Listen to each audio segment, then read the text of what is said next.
सालों पहले गर्मियों के मौसम में एक दिन जंगल में सभी जानवर आराम कर रहे थे।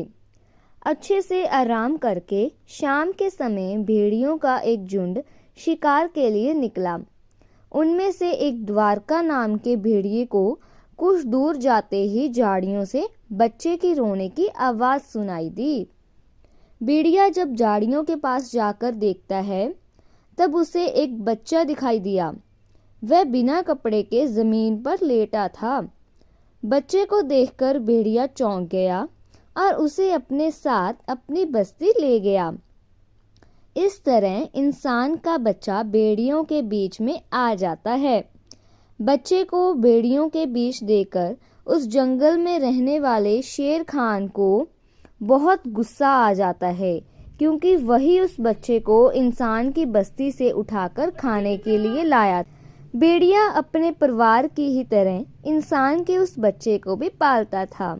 उसके परिवार में कुछ छोटे भेड़िए और उसकी माँ रक्षा थी। रक्षा ने उस बच्चे को मोगली नाम दिया। मोगली को एक परिवार मिल गया और वह भेड़ियों को अपना भाई बहन समझकर उनके साथ ही रहने लगा। द्वारका ने भी अपनी पत्नी रक्षा को बता दिया था कि इस बच्चे को शेर खान के नजरों से बचाकर रखना, क्योंकि वो बच्चे को खाना चाहता है। रक्षा इस बात का पूरा ख्याल रखती थी।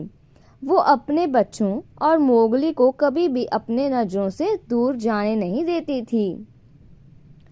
एक तरफ कुछ समय बीतने के बाद जंगल में रहने वाले सभी जानवर मोगली के बहुत ही अच्छे दोस्त बन गए और दूसरी तरफ शेर खान दूर से ही मोगली पर नजर गड़ाए रखता था।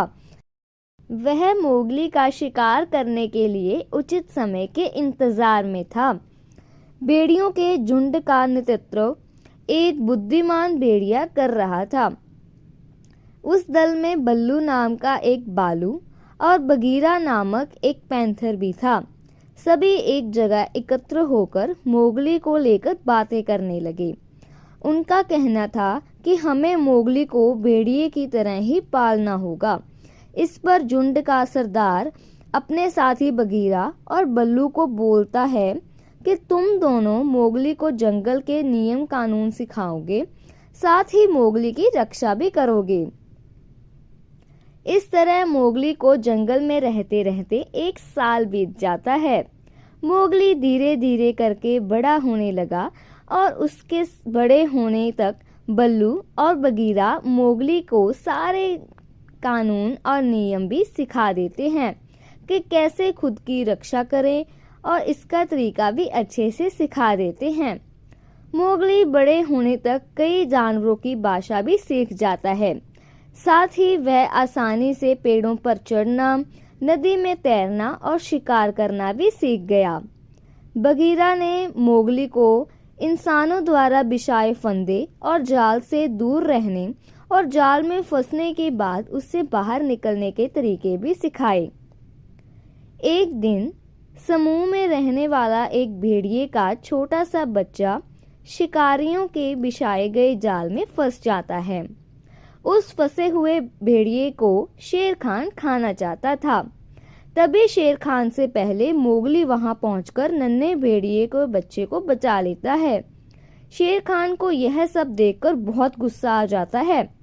फिर शेर खान कुछ दिनों बाद मोगली को पकड़ने की कोशिश करता है, लेकिन वो उसे पकड़ने में नाकामयाब होता है। गुस्से में शेर खान फैसला लेता है कि वो मोगली को पकड़ने के लिए बंदरों की सहायता लेगा। सारे बंदर जंगल के दूसरे हिस्से में रहते थे। वो सारे बंदर काफी खतरनाक थे। शेर की बातें सुनकर बंदरों का राजा मोगली को पकड़ने के लिए तैयार हो जाता है। बंदरों का राजा अपने सारे बंदरों को मोगली को पकड़ने का आदेश देता है। एक दो दिन कुछ बंदर मोगली पर नजर रखते हैं और सही समय मिलते ही मोगली का अपहरण करके उसे घने जंगल से घिरे एक पहाड़ पर ले जाते हैं। मोगली सोच रहा था कि उसके पहाड़ पे होने की बात बगीरा और बल्लू को पता चल जाए। तब उसे आसमान में उड़ता हुआ एक चील दिखाई दिया। मोगली उस चील को आवाज लगाकर कहता है कि तुम मेरी मदद कर दो। मेरी यहाँ होने की खबर बगीरा और बल्लू को दे दो। उन्हें कहना कि मुझे बंदरों ने यहाँ कैद करके रखा है। चील ने जैसे ही मोगली की बात सुनी तो वो जंगल की तरफ बगीरा और बल्लू के पास पहुंची। बगीरा और बल्लू को मोगली की जानकारी मिलते ही वे कां नामक अजगर से सहायता मांगने पहुंचे। शुरुआत में कां सीधे बगीरा और बल्लू को मना कर देता है। फिर वे कां को मोगली के बारे में बताते हैं। मोगली के बारे में जानकर कां उनकी सहायता करने के लिए राजी हो जाता है। सभी मोगली को बचाने के लिए निकल पड़ते हैं। शीघ्र ही कां, बगीरा और बल्लू बंदरों के इलाके में पहुंच जाते हैं। वहां पहुंचकर तीनों छिपकर देखने लगते हैं। तीनों देखते हैं कि वहां सैकड़ों बंदर हैं।